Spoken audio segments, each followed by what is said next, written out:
इस मूवी की एंडिंग लोगों को हमेशा कंफ्यूज ही करेगी कि असली विलेन था कौन। लेकिन यदि आप लिंडा के इस बात से एग्री करते हो कि मॉन्स्टर पैदा नहीं होते बनाए जाते हैं, तो यकीनन आपको लिंडा का बॉस ब्रैडली ही असली विलेन लगेगा। और यदि नहीं करते, आप समाज के बनाए गए नियम को ही सच्चा मानते हैं, तो लिंडा ही क्रिमिनल लगेगी। कैसे? तो वो ऐसे है कि एक लड़की जिसका नाम लिंडा है, वो सालों से एक कंपनी में काफ़ी ईमानदारी के साथ काम कर रही थी और उसका बॉस उसे काफ़ी मानता भी था। बट उस बॉस के जाने पर जो उसका बेटा ब्रैडली आता है, वो लिंडा का नया बॉस बन जाता है। वो लिंडा को जरा भी पसंद नहीं करता, वो उसका प्रमोशन रोक देता है और जाहिर सी बात है कुछ टाइम बाद वो उसे फायर भी करने वाला होता है। लिंडा को बुरा लगता है, बट मजबूरी के चलते वो उस कंपनी में काम करती रहती है। एक दिन लिंडा, उसका बॉस और कंपनी के कुछ लोग फ्लाइट से कहीं जा रहे होते हैं। तभी प्लेन क्रैश हो जाता है, जिसमें सिर्फ लिंडा और उसका बॉस ही बच पाते हैं और वो दोनों एक सुनसान आइलैंड पर पहुंच जाते हैं।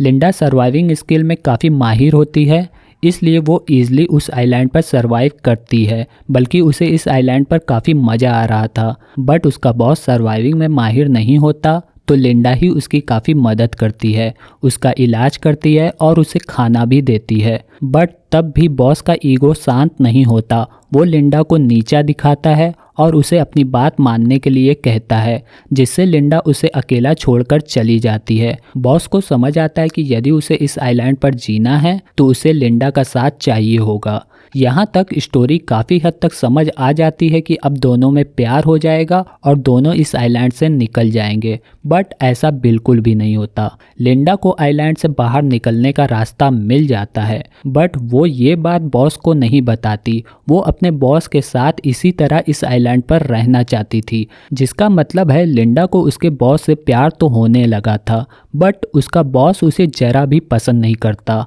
वो लिंडा को मारने की कोशिश करता है और उस आइलैंड से नाव बनाकर भागता है, बट स्किल ना होने की वजह से उसकी नाव टूट जाती है और वो आइलैंड से भाग नहीं पाता। उसके बाद लिंडा अपने बॉस को बांध देती है और उसे बहुत ही खतरनाक तरीके से धमकाती है। उसके बाद लिंडा देखती है कि उसके बॉस की मंगेतर ढूंढते हुए उस आइलैंड पर आ जाती है। इससे पहले कि वो उसके बॉस तक पहुँचे और उन दोनों को वापस ले जाए, लिंडा उसे मार देती है और उसके साथ आए एक आदमी को भी। अब यहाँ पर देखा जाए तो लिंडा गलत है और उसका बॉस इनोसेंट, क्योंकि लिंडा उस आइलैंड पर अपने प्यार, जो कि उसका बॉस है, उसके साथ रहने के लिए किसी का भी खून तक कर रही थी। इसके बाद स्टोरी आगे बढ़ती है। बॉस को अपने मंगेतर की डेड बॉडी मिल जाती है। वो समझ जाता है कि लिंडा ने ही उसका काम तमाम किया है।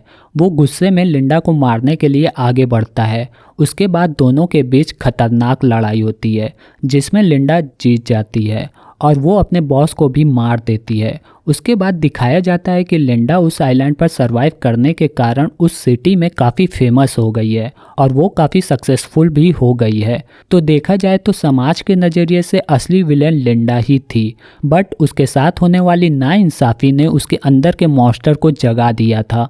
वो बस अपने बॉस के साथ उस आइलैंड पर खुशी से रहना चाहती थी, बजाय उस कॉर्पोरेट बोरिंग जॉब में जाने के बदले।